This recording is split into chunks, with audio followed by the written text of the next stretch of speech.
How a small traffic stop exposed police racism. It was a quiet evening when Marcus pulled out of the parking lot after his shift. He worked at a small tech company in the city, and after a long day, he was looking forward to getting home. The sun had just begun to set, casting a soft orange glow over the streets as he drove through the familiar suburban neighborhoods. Marcus was used to these evening drives. The roads were usually clear at this hour, and the drive to his apartment was a peaceful one. His thoughts wandered to the tasks he had left for the next day, but he also felt a bit of relief knowing that he could finally relax after a busy day at work. He passed the local grocery store and a few restaurants, the ones he often stopped at on his way home. His car, an old sedan that had seen better days, hummed steadily along the street, its engine purring with a quiet, familiar sound. He had grown attached to this car over the years. It wasn't much to look at, but it had been reliable. Sometimes he would even joke with his friends that he had spent more time in that car than he had in his own apartment. As Marcus approached a traffic light, it turned red, and he gently pressed the brakes, slowing his car to a stop.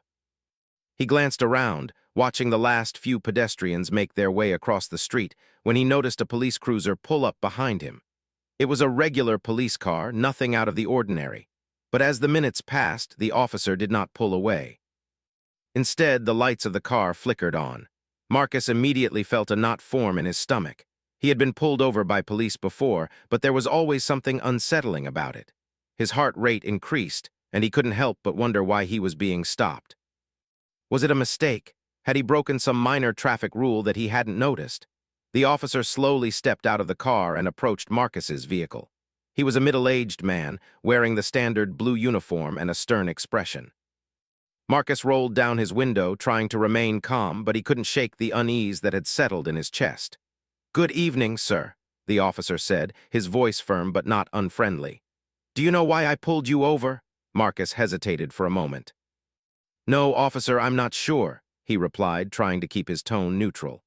The officer looked at him for a second before responding. "Your tail light is out. I noticed it when you passed through the intersection." Marcus nodded, relieved that it was something as simple as a broken tail light.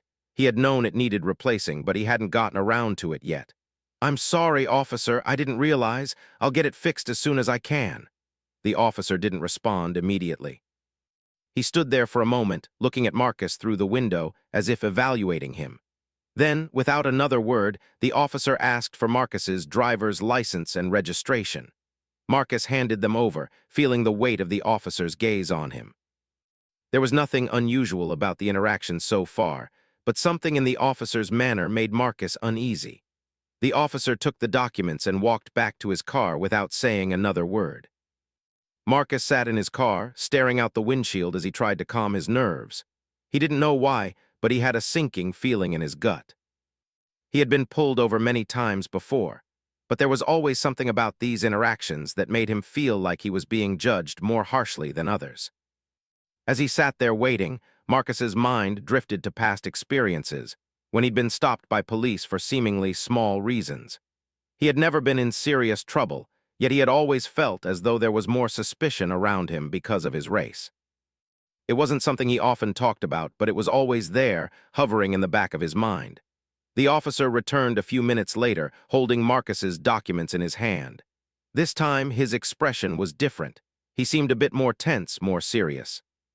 "Step out of the car for a moment," the officer said. Marcus blinked, surprised. He had been in traffic stops before, but it was rare for an officer to ask him to step out of the vehicle unless there was a serious reason. He had no idea what was going on, but he slowly unbuckled his seatbelt and opened the door. As he stepped out of the car, the officer looked him over carefully, his eyes lingering for a moment longer than Marcus thought was necessary. "I just want to check the vehicle," the officer said.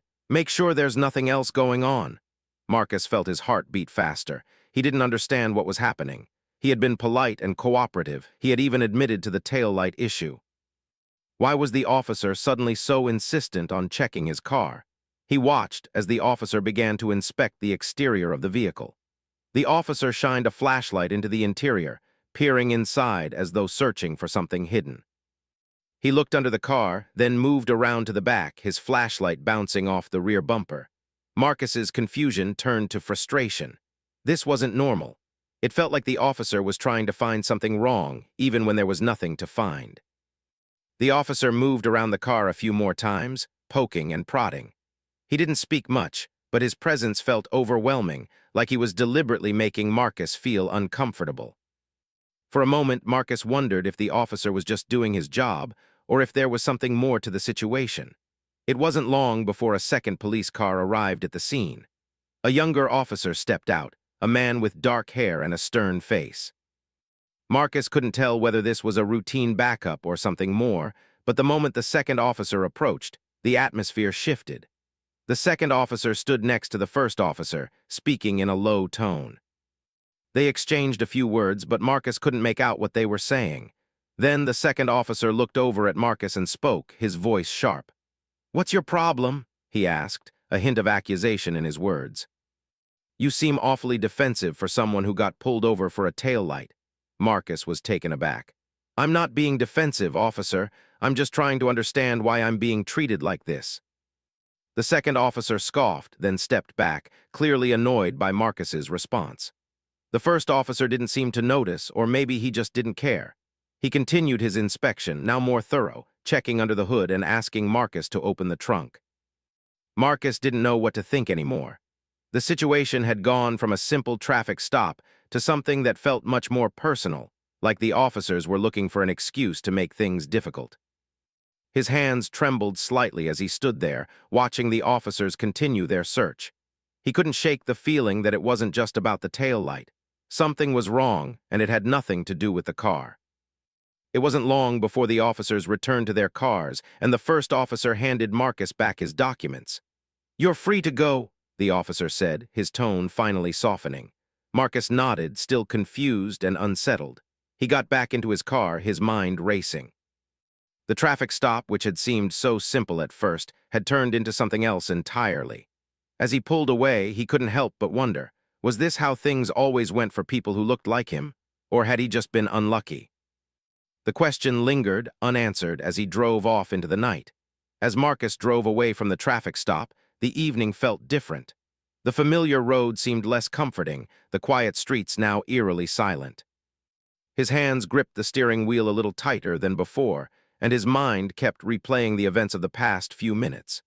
He tried to shake off the feeling, but it clung to him like a shadow, casting a long, uneasy weight over his thoughts. He had been polite, cooperative, and honest. He hadn't raised his voice or shown any sign of defiance. Yet the way the officers treated him felt strange, almost as if they were looking for something that wasn't there. The second officer's sharp words echoed in his ears, and Marcus couldn't help but wonder. Why had the situation escalated like that? The taillight was a minor issue. It wasn't something that should have led to the officers pulling him out of his car or checking every part of his vehicle. There was no reason to feel like he was being judged for something he hadn't done, and yet that was exactly what it felt like. He had been stopped by police before, but this time was different. This time, something about the officers' behavior felt off, as if they were searching for trouble instead of just handling a simple violation. The streets around him seemed unchanged, yet Marcus felt as though he were in a different world. The drive that had always been his time to unwind now felt like a journey through unfamiliar terrain. He had grown used to dealing with police stops, but never like this. It wasn't the first time he'd been pulled over, but this time the tension in the air had been palpable. He thought back to the officer's look, the way he had studied Marcus as if he were something to be scrutinized. Marcus had been in this position before, of course. Over the years, he had learned to recognize the subtle signals, the little signs that told him he was being treated differently because of who he was. It wasn't always obvious, but it was always there, like an invisible force guiding the interactions. As he turned onto his street and pulled into his parking spot, Marcus exhaled slowly, as though he could finally release the tension that had been building inside him. He sat there for a moment, staring at his car's dashboard, trying to gather his thoughts. His mind raced, searching for some explanation for what had just happened.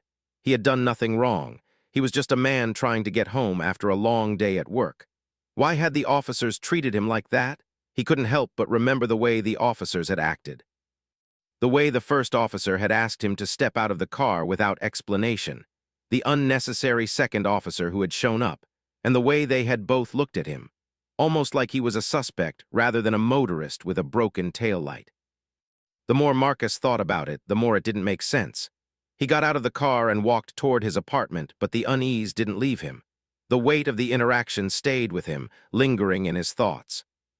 He tried to tell himself that maybe he was overthinking it, that maybe the officers had just been doing their jobs. But deep down, he knew there was more to it. Over the years, Marcus had learned to navigate situations like these. He knew how to remain calm, how to answer questions without raising suspicion, how to stay out of trouble. He had developed a kind of sixth sense when it came to these encounters, a feeling that told him when things were about to take a turn. But this time was different. The feeling that had settled in his gut after the stop wasn't one of nervousness. It was a deep sense of discomfort, a sense that he had been singled out for reasons that had nothing to do with the law. He couldn't ignore the fact that his race played a role in this. It always did, whether it was acknowledged or not. He had lived with this reality for as long as he could remember. From the subtle stares in stores to the constant feeling that people viewed him differently because of the color of his skin, Marcus had grown accustomed to being treated like an outsider. But the police, they were supposed to protect and serve everyone equally, weren't they? It was frustrating, knowing that the color of his skin could turn a routine encounter into something more. It wasn't something he liked to think about often, but moments like these brought it all back to the surface. And tonight, that feeling was stronger than ever. He entered his apartment, dropped his keys onto the kitchen counter, and sat down on the couch. His mind kept returning to the officer's actions, trying to make sense of it all. He had watched the second officer's eyes narrow when he had questioned Marcus about his attitude. What attitude? Marcus hadn't even raised his voice, yet there had been this immediate assumption, this belief that he was somehow in the wrong. Why? Marcus ran his hand through his hair and stared at the TV, but the images on the screen didn't register. His thoughts kept drifting back to the stop. He wondered if anyone else had ever felt this way. Had other black men been pulled over for small infractions only to be treated like criminals? Was this a common experience, or was it just him? He picked up his phone and opened up social media, scrolling absent-mindedly through posts, but nothing caught his attention. The posts about other incidents, about people sharing their own stories of racial profiling, made his heart sink. It was like he wasn't alone in this. There were so many others who had experienced the same thing, who had felt that same unjust weight on their shoulders, the same unspoken judgment. Marcus had seen it before, news stories about police misconduct, about innocent people being mistreated because of their race. He had read the statistics about how black people were disproportionately affected by police stops and searches, even when they hadn't done anything wrong. But now, it wasn't just a statistic, it was his reality. It had happened to him. He sighed deeply and set his phone down. He wanted to believe that things would change, that one day, incidents like the one he had just experienced would be a thing of the past. But the truth was, he wasn't sure. He didn't know how long it would take for things to improve, or if they ever would. The system, the way it worked, had been built on years of inequality, and it wasn't something that would change overnight. But still, Marcus couldn't help but feel a sense of duty. He knew that if he stayed silent, if he let this incident slide without speaking out, it would be one more case swept under the rug. He couldn't just forget what had happened, and he knew that he had to do something about it. He didn't want to live in a world where people were treated differently based on the color of their skin, where people like him were constantly judged before they even had a chance to prove themselves. The weight of the situation settled on him again, but this time it felt different. It wasn't just anger or frustration, it was determination. He had to be part of the change. Even if it was in small ways, even if it was just speaking out, he had to try. Because if he didn't, who would? The night stretched on, and Marcus sat in his apartment, reflecting on everything that had happened. He knew that he couldn't change everything at once, but he could make his voice heard. And if enough people spoke up, maybe, just maybe, things would start to shift. But for now, Marcus closed his eyes, hoping that tomorrow would bring some clarity. He had to keep moving forward, even if the road ahead seemed uncertain. The following days passed slowly for Marcus. What had seemed like a minor inconvenience, a broken taillight and a routine traffic stop, had slowly transformed into something much bigger, something that lingered in his thoughts, uninvited but persistent. Every time he drove through the city or passed by a police car, The uneasy feeling from that night returned. It wasn't the kind of thing he could easily forget. Despite trying to focus on his work, his routine, and even his friends, the memory of that traffic stop was always just below the surface. He kept replaying the events in his mind, wondering if it had gone differently, if he had said something else, if he had acted in a way that would have kept the situation from escalating. But in the end, Marcus knew it wasn't his fault. He had done nothing wrong. He had simply been in the wrong place at the wrong time, at least in the eyes of the officers. The discomfort he felt after the stop began to change him in small ways. He found himself second-guessing his actions more often. Would he be scrutinized for something as simple as crossing a street or driving through a light? Would another officer pull him over for the same minor infraction and treat him the same way? The thought was unsettling, but it was a thought he couldn't shake. Marcus had always known that racial profiling existed, but this time it felt more personal. The officers hadn't even asked for his identification immediately. Instead, they had treated him like someone who was guilty before even committing a crime. It wasn't the first time he had been aware of the subtle discrimination in daily life, but this experience seemed to bring it all to the forefront. He couldn't help but wonder if other people went through this. Were his white friends stopped in such a manner for a simple broken taillight? Would they have been treated the same way by the officers? The more he thought about it, the more the difference became clear. It wasn't about the law, it was about the assumption that, as a black man, he must be doing something wrong. It was an assumption he had encountered countless times before, but it had never felt so stark.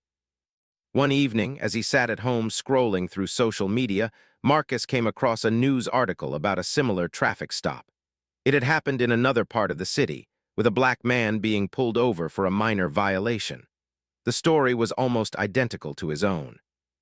The officers had acted in the same way, inspecting the car without reason, asking unnecessary questions, and treating the driver with suspicion. The man in the article had spoken out about his experience, much like Marcus was now considering. Marcus stared at the article for a long time. He had felt alone in his experience, unsure if anyone would believe him or understand the emotional toll it had taken. But reading this man's story made him realize that this wasn't just about him. This was a larger issue, one that affected many people. The article didn't just talk about the traffic stop. It also explored the deeper issue of police profiling and the systemic biases that led to these kinds of interactions. It made Marcus think about how many other people had gone through the same thing and remained silent, out of fear, or because they didn't think anyone would listen.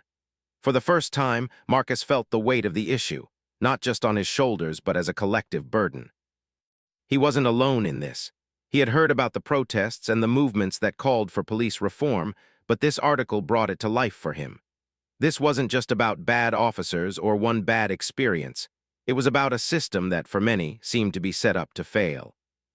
For the first time, he realized how deeply ingrained this issue was, and how it had affected not just his life, but the lives of countless others.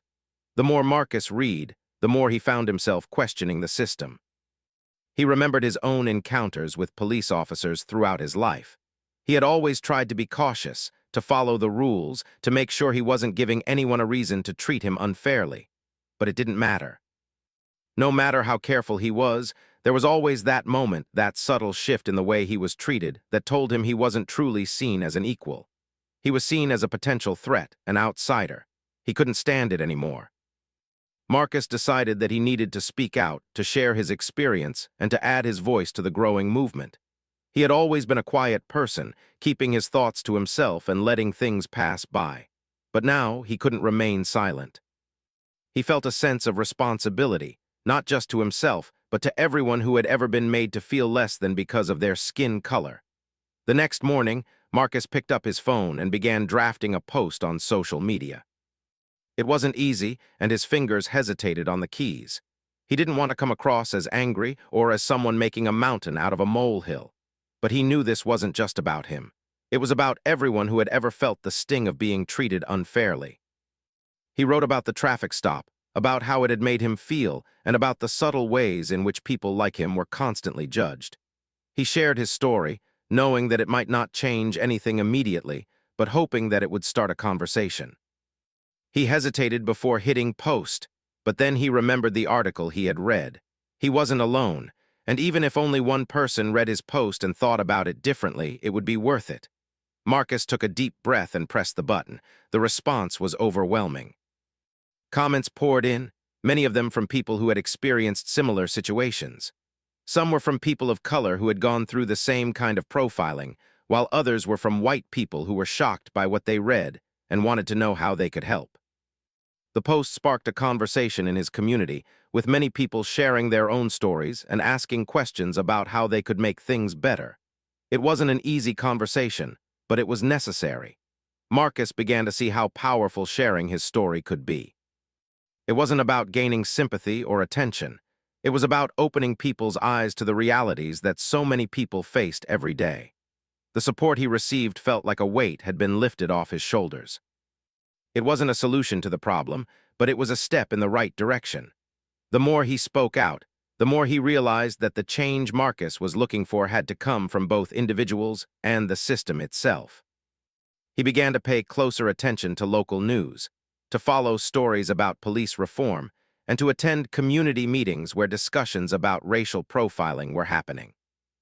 He didn't know what the solution was, but he knew that sitting back and doing nothing wouldn't make anything better.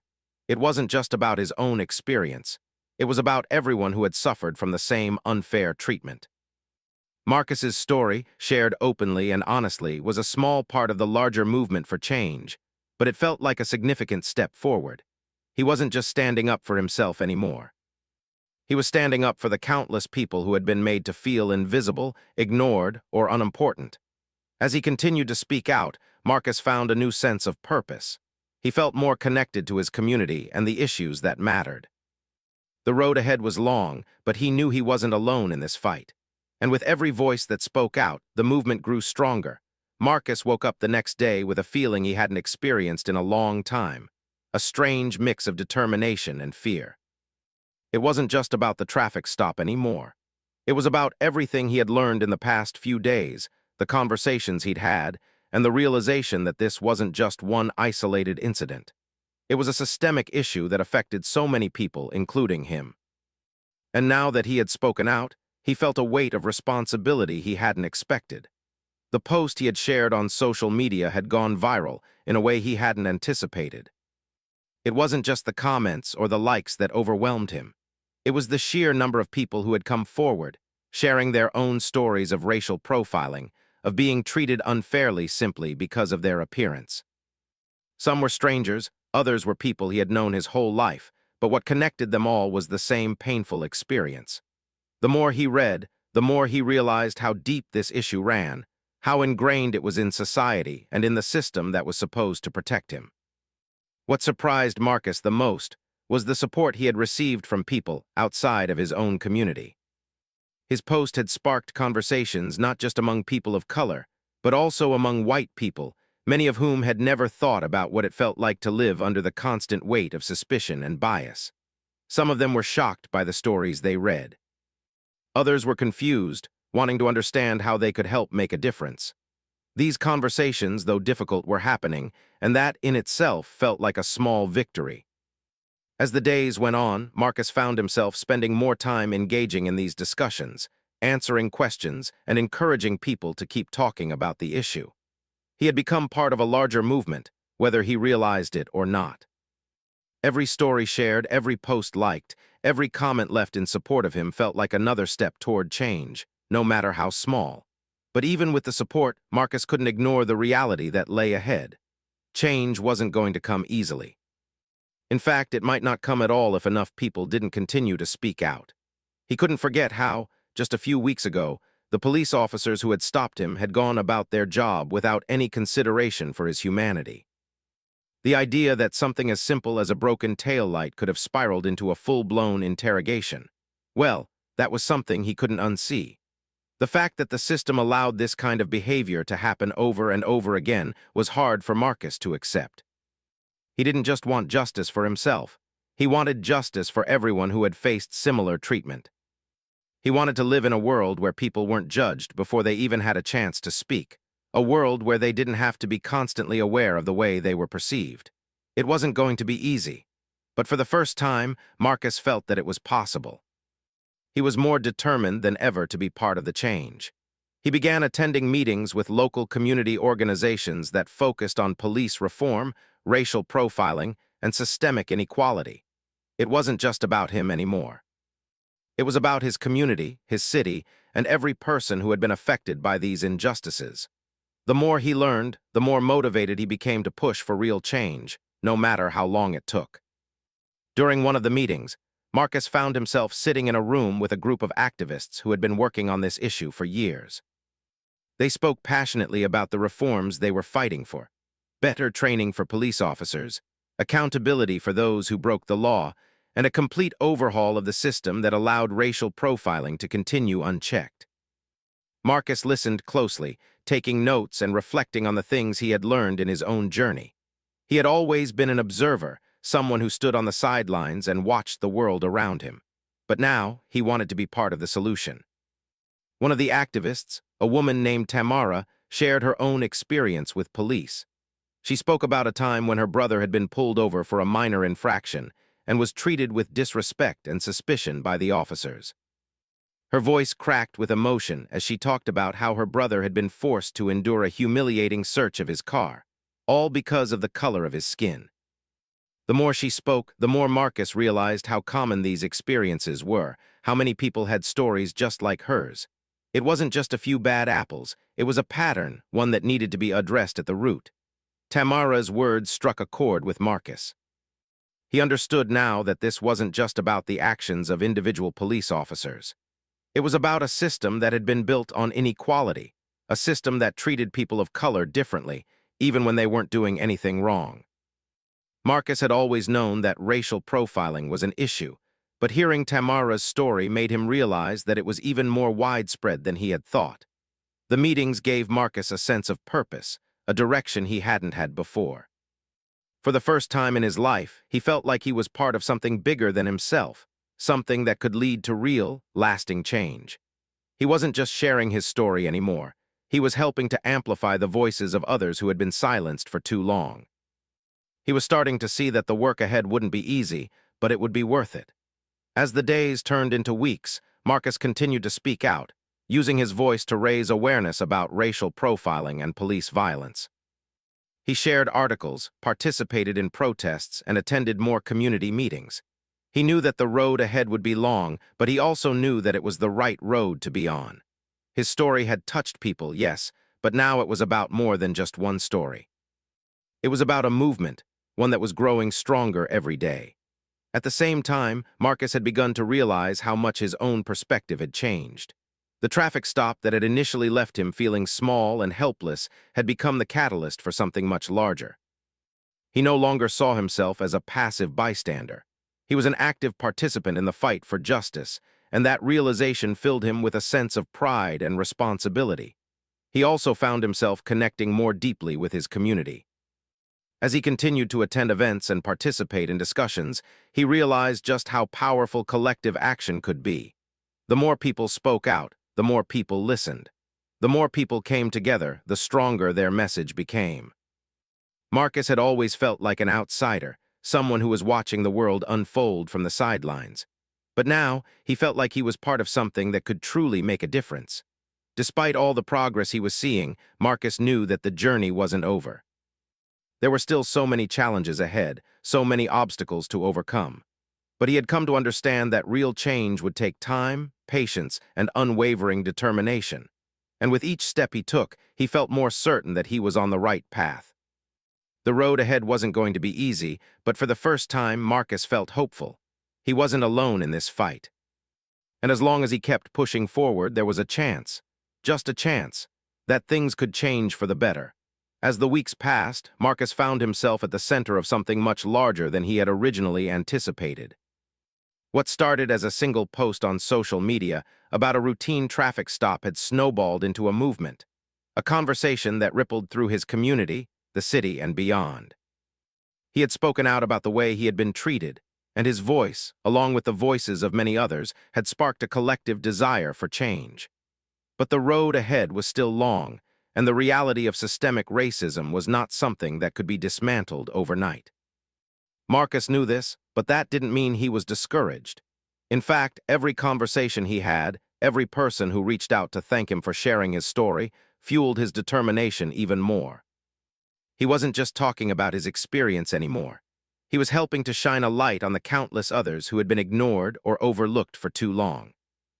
One afternoon, as Marcus sat with a group of activists in a local community center, listening to stories of others who had experienced similar treatment by law enforcement, he realized something important. Change would never come if people remained silent. It was only by speaking up, by telling the truth and demanding justice, that any real progress could be made. Tamara, the activist who had shared her brother's story of police mistreatment, was sitting beside him. She looked at him with a nod of approval. "You've started something important, Marcus," she said. "Your voice matters, and it's going to take a lot more like it to make a difference." Marcus nodded, but he couldn't help but feel the weight of the responsibility on his shoulders. The pressure to be the voice for everyone who had suffered through racial profiling was immense, but it was also empowering. He had never thought of himself as a leader, but now, as he looked around the room at the faces of so many who were ready to make a stand, he understood that leadership didn't always come with a title. Sometimes, it came simply from being willing to speak out. They were in the middle of planning a community rally to raise awareness about racial profiling and police reform. It was going to be one of the largest protests the city had seen in years, and Marcus was scheduled to speak. He had never spoken in front of a crowd before, and the thought made his stomach tighten. But he knew that it wasn't just about him. It was about all the people who had been silenced, all the people who had felt the sting of discrimination without ever being able to fight back. His voice could be the one to carry their message. The days leading up to the rally were filled with preparation. Flyers were printed, social media campaigns were launched, and volunteers handed out leaflets to spread the word. Marcus found himself becoming more involved with each passing day. He worked alongside other organizers to ensure the rally would be peaceful, respectful, and most importantly, impactful. It wasn't just about showing up with signs and chants. It was about creating a space for people to share their stories and connect with others who understood their struggles. Marcus didn't want the rally to be just another protest. He wanted it to be a moment of reflection, a time for people to come together and realize that they were not alone. The night before the rally, Marcus sat in his apartment, staring at his phone. He had been practicing his speech for days, trying to find the right words to say. But no matter how much he rehearsed, it never felt like enough. He had always been a shy person, the kind of person who preferred to listen rather than speak. But now, in the face of this injustice, he knew he had to find the courage to stand up and say something that mattered. As he sat there, a message popped up on his screen. It was from a stranger who had read his post on social media. "Marcus, I just wanted to say thank you for sharing your story. I'm a father of 2 young boys, and I've been scared for their safety every time they leave the house. Your words gave me the courage to speak out for the first time. I don't know how much of a difference it will make, but I know that I'm not alone in this anymore." Marcus sat back in his chair, his heart heavy with emotion. This was why he had shared his story. This was why he had put himself out there, even when it felt uncomfortable and vulnerable. He wasn't just telling his own truth, he was helping others to do the same. The day of the rally arrived, and the streets were filled with people from all walks of life, young and old, black and white from different backgrounds, all united by the same cause. The energy in the air was electric. People held signs demanding justice, chanting for change, and sharing their stories with one another.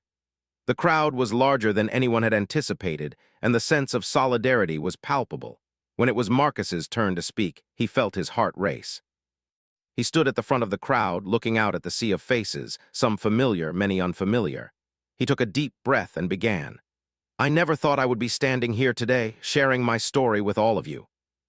A few weeks ago, I was just another person going about my day, not realizing that a simple traffic stop would change my life. But that's the thing about moments like these, they have the power to shake us awake. They have the power to make us realize that we've been living in a world where people are treated differently for no reason other than the color of their skin." He paused for a moment, letting his words sink in. He had practiced this speech so many times in his head, but now that he was saying it out loud, it felt more real than ever. "I'm not here today because I want sympathy. I'm here because I want change." I'm here because I'm tired of seeing people like me being treated unfairly, not just by the police, but by society as a whole. We deserve better. Our children deserve better. And it's time we all stand up and demand that change. The crowd erupted into applause. It wasn't a loud, boisterous applause, but a quiet, determined one. It was the kind of applause that said, "We hear you, we stand with you." Marcus continued, his voice growing stronger as he spoke. This isn't just about one person, it's about all of us. It's about the parents who have to explain to their children how to behave around police officers because they're afraid for their safety. It's about the people who are afraid to walk down the street because they know they'll be judged based on how they look. It's about every single person who has been made to feel like they don't belong, like they're not enough. He looked out over the crowd, seeing faces that were filled with hope and determination. For the first time in his life, Marcus felt like he was truly part of something bigger than himself. "We can't keep quiet any longer," he said, his voice steady and clear. "We have to speak out. We have to demand accountability. We have to fight for the change we deserve. And together we can make that happen." The applause grew louder this time, and Marcus felt a sense of pride swell within him. He wasn't just speaking for himself anymore.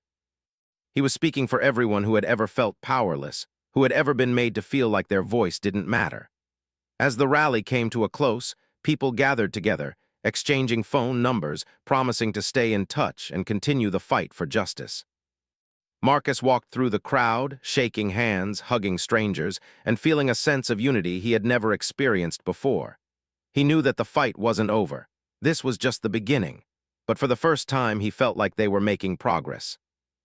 They were no longer just talking about change, they were demanding it. As he left the rally, Marcus couldn't help but feel hopeful. He knew there was still a long way to go, but he also knew that change was possible. It wouldn't happen overnight, but if they kept pushing forward, if they kept speaking out, they could make the world a better place, for everyone. And with that thought, he walked into the future, ready to keep fighting for what was right.